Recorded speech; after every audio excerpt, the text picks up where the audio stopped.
A few weeks ago, on a typical Thursday morning, I was getting our two kids ready for school at 7:30. The usual chaos of getting everyone ready was interrupted by the loud ringing of the phone. I was curious, wondering who could be calling so early. The caller ID showed an unfamiliar code, which made me even more curious.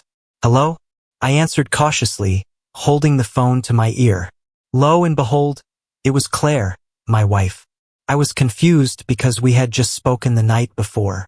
Claire works for a small marketing firm, and her call immediately grabbed my attention. I take care of our kids and work from home, while she's always on the move, working at a printing company in the center of our town. Despite our different schedules, it worked well for us, and we made a decent living. We live in a cozy suburban house with 4 bedrooms and a swimming pool, and we're fortunate to have a wide circle of friends. Claire told me that the previous night, when she went to the hotel lobby to get a newspaper, her purse was stolen. "Please cancel our credit cards immediately and request new ones urgently. I've already informed Joy, my boss. She'll get new American Express company cards sent to me overnight so I can have them before I leave tomorrow, and she's also going to transfer some money to help me through this." My wife said she was worried when she heard. "You're usually very cautious with your belongings. Can you clarify what happened?" This is your story channel. If you haven't subscribed yet, please join us to stay updated with more real stories happening around you. "Can you clarify what happened?" Regrettably, I was a bit absent-minded and left my purse at the cashier's counter while I went to grab some more reading material. When I returned, it was nowhere to be found.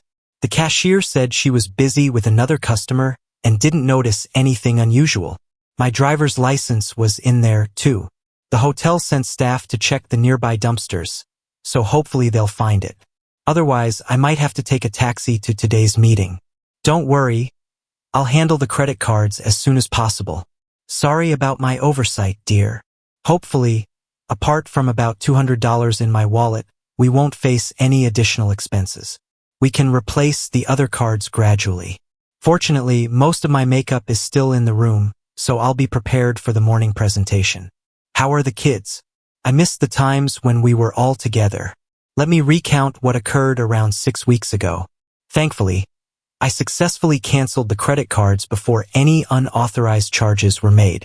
But I didn't have my wallet, which had my driver's license and other important documents in it, so I didn't think too much about it. Life went on, but I have something important to share today. I found a statement from Claire's Fidelity account, where she manages a separate investment fund from the inheritance she got after her parents' tragic accident a few years ago. I've always been grateful for her privacy regarding the account, but while looking for our home insurance policy, I found a folder with monthly statements from her personal account. I remembered that the inheritance was about $350,000 after her parents died, and I was curious how much it had grown. To my surprise, it was over $400,000. While going through the statement, I noticed a withdrawal of $3,000 from the money market account about 6 weeks ago. I was curious about how she'd used that money, so I decided to look into her money market account. I was amazed to find out that she'd written a big check to a local jewelry store just a couple of days after losing her purse in the same city. I asked what she bought, but she hadn't mentioned it to me, and I hadn't heard her mention buying jewelry for anyone else. She has a brother, but I didn't understand why he would need $3,000. After thinking about it, I went to the jewelry store's website on the computer. I wrote down their phone number in case I had more questions. I picked up the phone and dialed the number. A woman answered and asked what she could do for me. I told her my name and what I was looking for. I explained that we had a problem with a purchase and wondered if there was a warranty. She looked for the purchase on her computer and asked what the problem with the rings was. I was momentarily puzzled, wondering what kind of ring she could have bought. Fortunately, the woman on the phone quickly clarified. "Oh, I remember this purchase.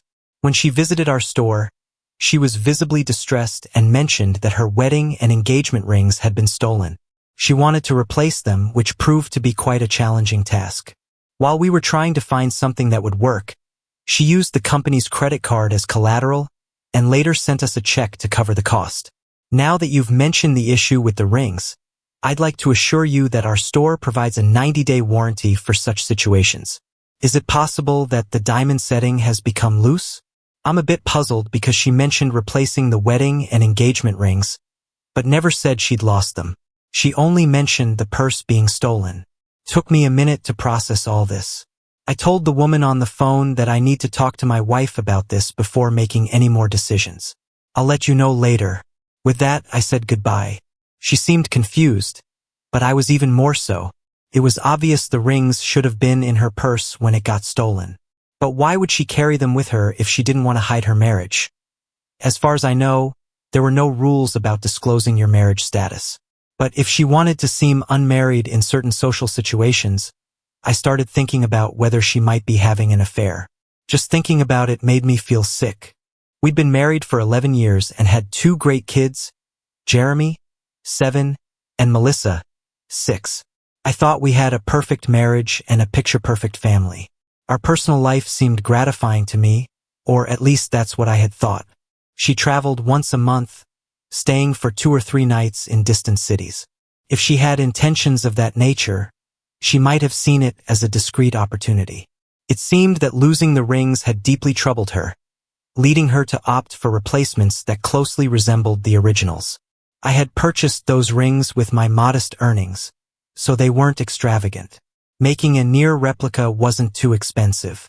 She could have reported the loss to the insurance company, but I probably would have found out if her purse was genuinely stolen at the hotel. I'm sure she should have reported it. I couldn't help but wonder what she claimed was missing. I decided to find the hotel's contact number and made the call. I asked about any records related to the theft of my wife's purse. They said they had a written account of the incident, and I asked them to fax me a copy.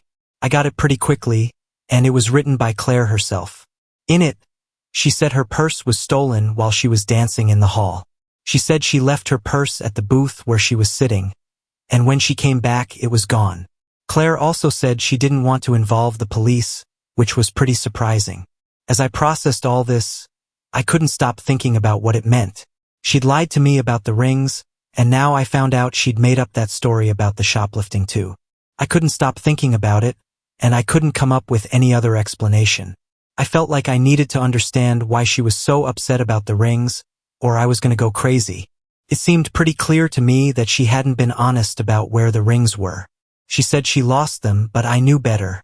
She was with a guy she'd never met when she lost them, and I figured she was probably lying about that too. She was going on another trip in a few days, and I really wanted to find out more about it. I wanted to know what she usually did in the evenings outside our home. If she was hanging out with other guys, maybe losing the rings was a wake-up call, making her think about her behavior. I knew that if I found out she was cheating, it would probably mean the end of our marriage, but I didn't even want to think about how that would affect our kids. She was such a wonderful mother, and I couldn't bear the thought of her having custody of the kids, especially with her frequent business trips. My mind raced, desperately seeking any potential clues to shed light on her faithfulness. What other information might hint at her actions during her trips? Did she engage in unprotected encounters or insist on using contraceptives? I assumed she would opt for the latter. She'd probably want to avoid catching anything or getting pregnant, so I figured she'd have her own stash. But where did she keep them? She couldn't have them at our place or in the car. The office seemed like the most likely place she'd store them, especially since she carried her work papers, laptop, and presentation materials in a big briefcase she kept in her office. But if she had an early morning flight, she'd probably bring her bag home the night before and pack it in a suitcase for the airport. This detail was crucial. I needed to find a chance to search the briefcase before her departure. I really hoped her next trip involved an early morning flight. I made a deliberate choice to stay calm and composed, not showing any signs that something was wrong. As it happened, when the kids returned from school, I was busy with various tasks and didn't have much time to think about my suspicions. But the idea of her being unfaithful continued to linger in the back of my mind. When Claire returned from work, I found myself in a bit of a mess. While I was making dinner, I accidentally spilled a dish of beans, creating a mess on the floor. The resulting chaos of cleaning up and managing the kids' activities left me looking somewhat disheveled. Fortunately, she didn't seem to notice any unusual behavior from me at that moment. After the commotion settled and everything was cleaned up, I greeted her with a kiss on the cheek. We sat down at the table like we usually do to enjoy dinner and chat. I didn't think she'd have any questions about her upcoming trip, since that's our usual routine. I asked if she was heading out on another trip in a couple of days. She didn't seem excited about it. I said, "It's the same old routine. I'm not looking forward to it." I was curious, so I asked more about it. "If you're not enjoying it, have you thought about applying for a different role? You've been with the company for a while, so you understand how things work here. You could probably adapt to almost any position." She said she wants to gain more experience before switching to a desk job, but I gently reminded her about the kids. I added, "I miss you when you're not home," hoping to evoke a sense of guilt. "I know. I'm sorry. I miss all of you too," she responded, empathetically. I continued, "So where exactly are you headed this time? Will you be leaving in the morning, giving us a chance to spend some time together before your departure?" I held her gaze, mindful that our children could hear us. I was trying to act normal, but my stomach was doing flips, making it hard to eat. She seemed to think everything was fine, but her reaction was the same as mine. I wondered if she had stomach issues, but it turned out she was eating without really enjoying it. Maybe my suspicions were off, but I still felt like searching her briefcase. Maybe it would show me if she was loyal. "I'm just going to Denton, so I'll be leaving tomorrow morning at 7:30. She said I need something to keep me going until I get back on Friday, and she gave me a wink, so I responded in a similar playful manner, trying to keep it light. To my surprise, she blushed. She said she'd be bringing her briefcase home the night before her trip, so she wouldn't be stopping at the office before heading to the airport. She seemed really excited about her trip in front of the kids and me, so I figured she probably wasn't doing anything fishy on her trip. I'm hoping to find out the truth. When I looked through her briefcase the night before her trip, Claire was in a good mood. She parked her car next to mine in the garage like she always does, and she looked excited. I'm not sure if her excitement was because of our conversation or if there's another reason. When she got into the house, she didn't bring her briefcase with her, so I figured it was still in the car. I was busy cooking dinner, so we sat down at the table.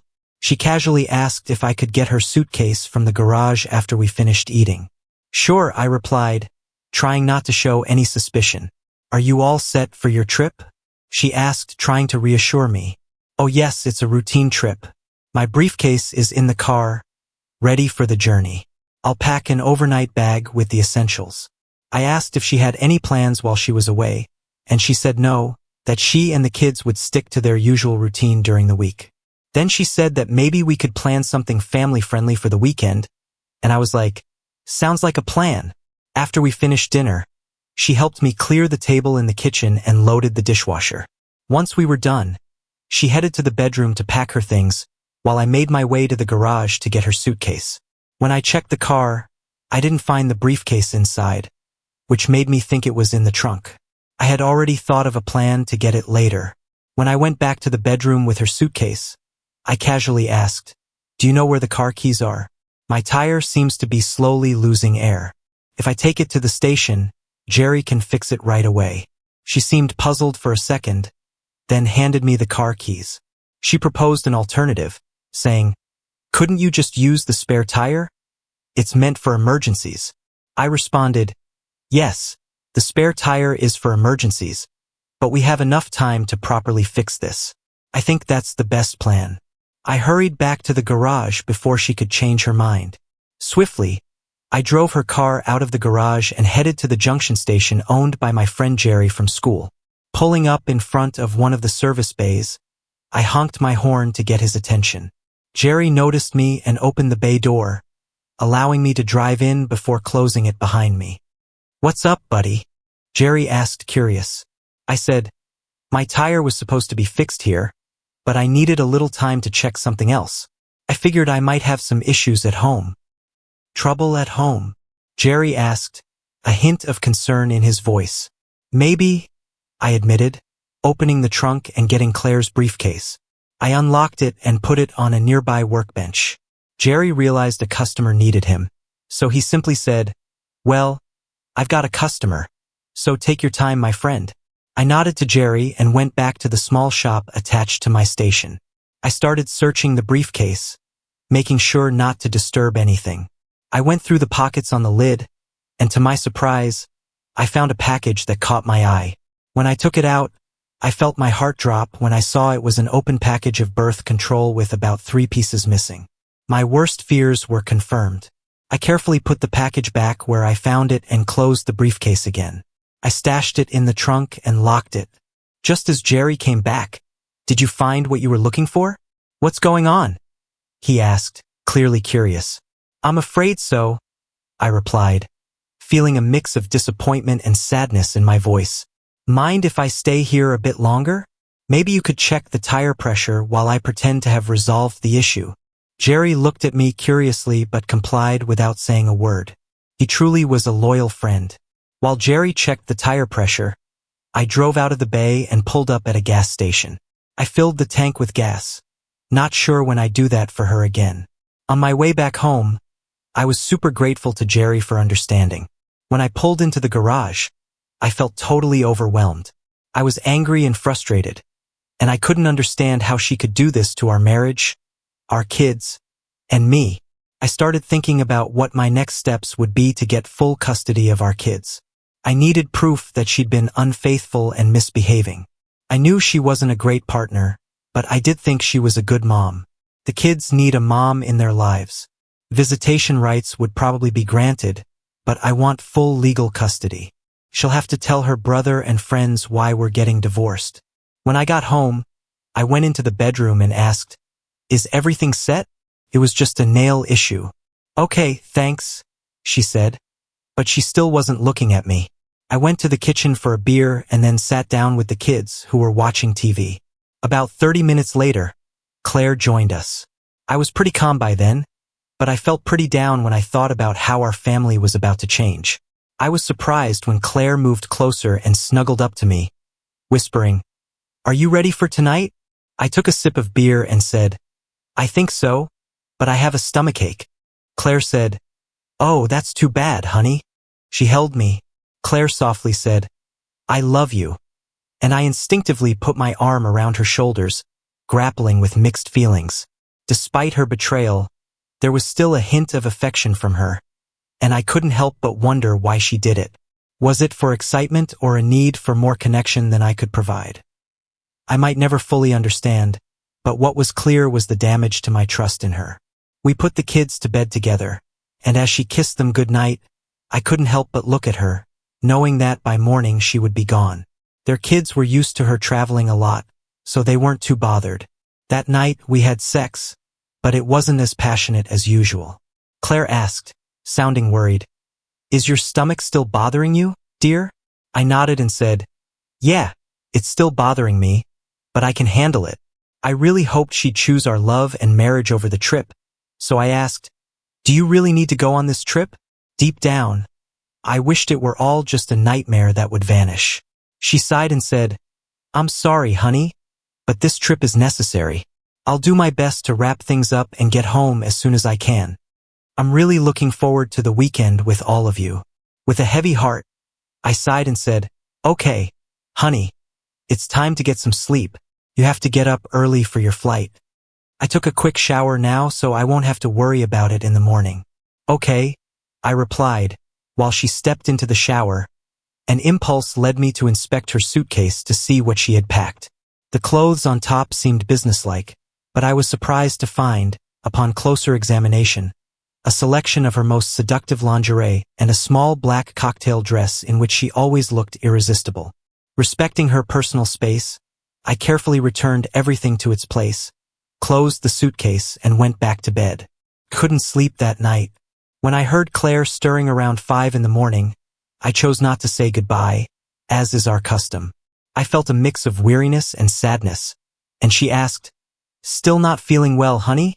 I nodded, struggling to express the turmoil within me. With the sound of the garage door closing, I finally got out of bed and made my way to the shower. I knew the day ahead would be filled with challenges. After seeing the kids off to school and having breakfast, I turned to the phone book to search for a private detective service in the yellow pages. My main criteria were to locate an agency with a nationwide presence, preferably in the city Claire was heading to. I reached out to several agencies and eventually found one with a branch in her destination area. I set up a meeting with them for the same morning, hoping they could provide the necessary information. Next, I was going to find a divorce attorney. A friend recommended one, so I got his contact info and called him. I set up an appointment for that afternoon, hoping he could help me through the tough process ahead. When I got to the PI's office, I talked about my concerns and arranged for Claire to be surveilled on the evening she was away. I gave them a photo of Claire and details about her usual route to help them figure out who she was. They said they'd get some photos and put together a report about what she was doing as soon as she was done with work. To make sure we could, they said they'd send info to their office in Denton and promised to give a full report by Monday morning. I was happy with what they said they'd do, so I paid a big chunk of the money in advance for their services. They mentioned that they might not be able to take pictures, but they'd do their best to get as many incriminating photos as possible, and I was totally cool with that. My afternoon meeting with the lawyer went just as I expected. He explained that in our state, divorce follows a no-fault principle, meaning there's no need to assign blame. But, since I'm the primary caregiver for our kids, it's likely I'll be granted custody. I really wanted to make sure Claire could see the kids often, so that was good. We'd split the property evenly, and since we make about the same, there'd be no alimony. But since I'd be taking care of the kids, Claire would have to pay alimony. As for the inheritance she got, I didn't care about that and she could keep it. My main priority was always the well-being of our kids. I asked the lawyer to prepare the documents to give to Claire on Monday. I asked her to leave our house right away because we weren't getting along. The lawyer said that as the kids' guardian, I had the right to make this request. We decided that once the kids turned 18, we would sell the house and split the money. When I left the lawyer's office, I felt pretty good, knowing that life would move forward for me and the kids, while Claire would have to deal with the consequences of her betrayal. At that moment, I didn't think about our finances, insurance, or other legal stuff. I figured I'd have enough time to deal with all that after I served her with divorce papers. I figured she wouldn't have to stress about her share of our savings, given her inheritance. When school ended, I went home to catch the bus.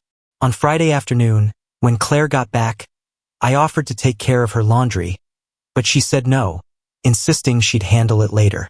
I couldn't help but grin, realizing how playfully mischievous I'd been. Deep down, I totally get why she prefers to handle her laundry on her own. It's crucial for her to keep her side projects under wraps. Later on, as we were in bed, Claire said she was worried about my ongoing stomach issues and suggested I see a doctor. This has been going on for way too long, she said. I playfully told Claire that I was planning to try a new medication a friend recommended to deal with my ongoing stomach problems. I told her I was hopeful it'd get better and I'd be back to her soon. When we hugged, she whispered she missed me. On Monday, as the kids left for school and Claire headed to work, I got a call from the detective agency. They said they had a report ready and I should swing by soon. 30 minutes later, I was sitting down with the office manager talking about the details. The office manager told me that a report with photos had been faxed from Denton that morning. He said he hadn't had time to read the whole report, but he'd skimmed it and looked at the photos, and they seemed really incriminating. I took a copy of the report and started reading it. The report was about Claire Barton. According to the report, the surveillance of the woman began at 5:17 p.m. on Wednesday, June 16th, in the lobby of the Denton Marriott Hotel. Her identity was confirmed by comparing a photo obtained from the Merrickville office. After taking a closer look at the report, it became clear that she was wearing a company badge, which helped confirm her identity. The report also mentioned the subject's movements and noted that she was carrying a briefcase when she entered the elevator. A staff member went with her and confirmed it. She got to room 414 at 5:23 p.m., and the report said she was alone at that time. There was also a photo labeled Exhibit 1A in the report. It showed the woman dressed professionally before she went into the room, and it was clear she still had rings on. It looks like the photo was taken secretly on a cell phone. The agents had rented a room across from the subject's room. At 6:31 p.m., they got a signal that the subject had left her room and was heading for the elevator. 1 minute later, at 6:32 p.m., the subject got out of the elevator and went into the lobby. The report said she was dressed like in Example 1B. When they checked out Example 1B, They noticed that Claire was wearing a small black cocktail dress with high heels. They also saw that she wasn't wearing her wedding rings, which was surprising because she had mentioned that she was wearing them in the photo. The staff had also rented a room across from hers. A minute later, at 6:32, the subject exited the elevator and entered the lobby. The report noted that she was dressed as described in example 1B. When I checked example 1B, it was clear that Claire was wearing a small black cocktail dress paired with high heels, and she was also wearing the necklace I had given her for our 10th anniversary. But what stood out the most was the absence of wedding rings on her left hand. The photo clearly showed she wasn't wearing them.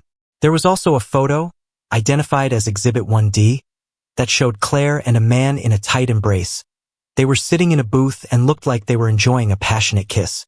It was clear from the picture that they were really connected. At 8:51 p.m., the report said that they left the restaurant, took the elevator, and went up to Claire's floor. There was another photo labeled Exhibit 1E that showed Claire and the man going into her room, room 414. In this photo, Claire looks a little tipsy, but clearly enjoying herself. At 11:13 p.m., the man left the building. The report included the license plate number of a car registered to Alexander B. Tate, who lives at 1424 Azalea Drive in Denton. Alexander B. Tate was married with 2 kids. I looked into the report some more and saw that Claire did the same thing the next night with someone else. The report was signed by an investigator from Denton, which made me really anxious and upset. It was obvious that my wife was living a double life, and I couldn't accept her actions. It was a betrayal that exceeded my worst expectations.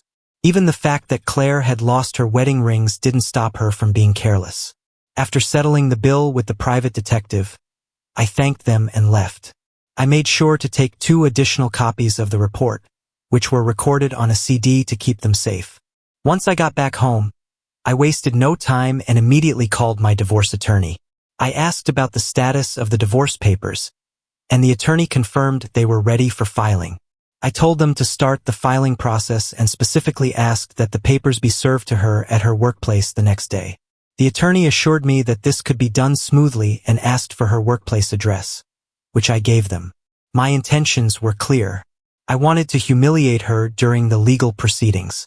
Giving her the divorce papers at her workplace wasn't just a taste of my own medicine.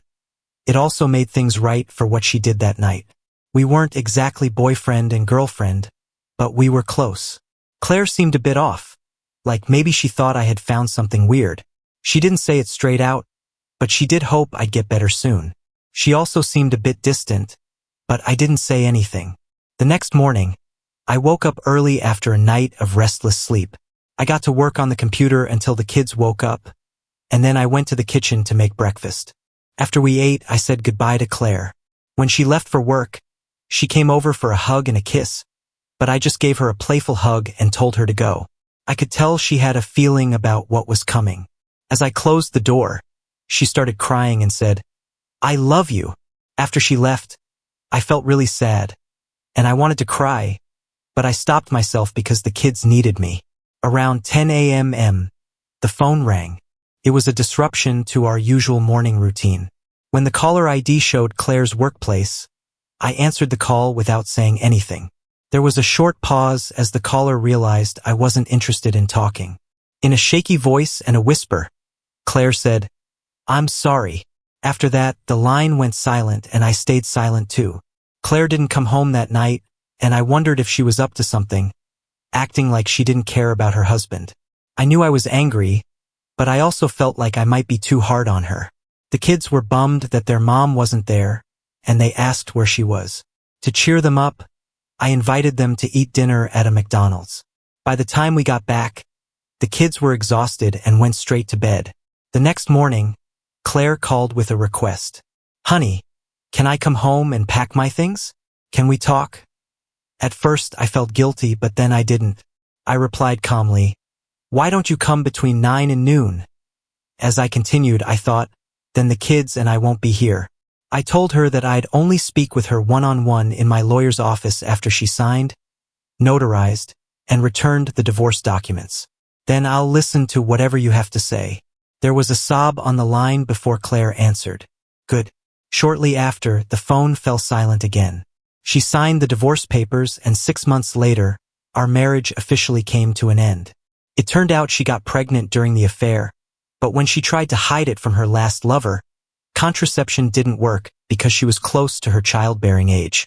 Even if I hadn't found out about the affair through the lost rings, the truth would probably have come out eventually, since there were rumors she was dating again. If she ever gets close to getting married again, I've thought about honestly warning her future spouse about her unfaithfulness. It seems unnecessary for her to deceive and hurt another person. We had a meeting, and during our conversation in my lawyer's office, I shared my thoughts with her. She pleaded with me to reconsider the divorce decision. She talked about how difficult it was for her not to have unrestricted access to our children. However, I explained that I couldn't trust her anymore. Then she mentioned that she had seen a psychologist who diagnosed her with lymphomania. She said her impulses were under control, but I wasn't so sure. I told her that even if she's got her urges under control, she should have sought help sooner. If she dealt with her cravings from the start, she might have avoided the whole situation. When I left the lawyer's office, she was still crying. I recently got in touch with a friend from school who keeps me updated, and he told me that my ex-wife works at a nightclub. He says he's seen her there a few weekend nights, hanging out with different guys and acting provocatively. It really hurt to see my kids having such an irresponsible mother. Maybe my ex never really got over. Claire's friend also called me and said she's not doing well. She said my ex-wife needed my help because she had herpes, but she kept doing her thing. I felt bad for her, but I told her I couldn't help and I didn't want to. Claire chose this lifestyle, and now she's dealing with the health issues that come with it. I started dating again, and I think I found someone special. This woman is around my age and was also divorced. She found out that her ex was cheating on her and didn't put up with that. She's got a lot of strength and resilience, which I really admire. It seems like my kids like her too, and I think it's only a matter of time before I take our relationship to the next level.